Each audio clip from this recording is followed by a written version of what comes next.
C'est le deuxième et dernier jour du sommet de l'Union africaine tenu ici même à Addis Abeba. Alors, pour revenir sur la participation du Maroc, le Royaume a joué un rôle actif sur plusieurs dossiers clés. On parle de paix et de sécurité, d'intégration continentale, de sécurité sanitaire et même de changement climatique, sans oublier le renouvellement du leadership de la Commission de l'UA. Ce qui a marqué ce sommet, c'est surtout que la question du Sahara marocain n'a pas été abordée, ce qui va évidemment à l'encontre des revendications de ceux qui contestent l'intégrité territoriale du Royaume. L'idée, c'était de se concentrer sur ce qui est vraiment urgent et prioritaire pour l'Afrique, sans se laisser détourner par des agendas politiques limités et malsains.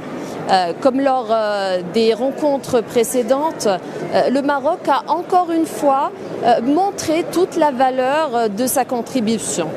Par exemple, lors de la réunion du Conseil de paix et de sécurité de l'UA, réunissant chefs d'État et de gouvernement pour discuter de la situation au Soudan et de la crise dans l'est de la RDC, le Royaume a proposé, et cela a été adopté d'ailleurs à l'unanimité, il a proposé d'instaurer une trêve humanitaire au Soudan pendant le Ramadan.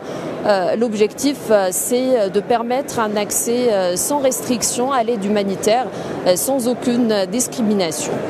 Le Maroc s'est également distingué lors d'une réunion de haut niveau sur le financement de la santé en annonçant une contribution conséquente pour renforcer la sécurité sanitaire sur l'ensemble du continent. Justement, il faut tout de même rappeler qu'il y a 8 ans, le Maroc a retrouvé sa place dans la grande famille institutionnelle africaine. Même si 8 ans, c'est court pour des institutions multilatérales, mais ça a été largement suffisant pour que, grâce à une vision royale éclairée et proactive, le Royaume se réaffirme comme un acteur clé. Autre point, le Maroc a été élu au Conseil de paix et de sécurité de l'UA pour 2 mandats, 2018-2020 et 2022-2025. Pendant cette période, le Royaume a lancé des initiatives concrètes inspirées par la vision royale le roi Mohamed VI.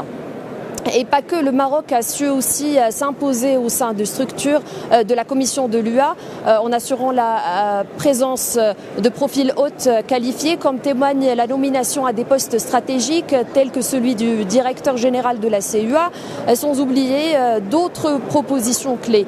Alors pour résumer, cette participation active du Maroc et ses nombreuses initiatives démontrent bien l'engagement profond du Maroc pour l'avenir de l'Afrique, en œuvrant concrètement pour la paix, la sécurité et le développement du continent. Abdessamad Montassir, Oumaïma Sbila depuis Addis Abeba.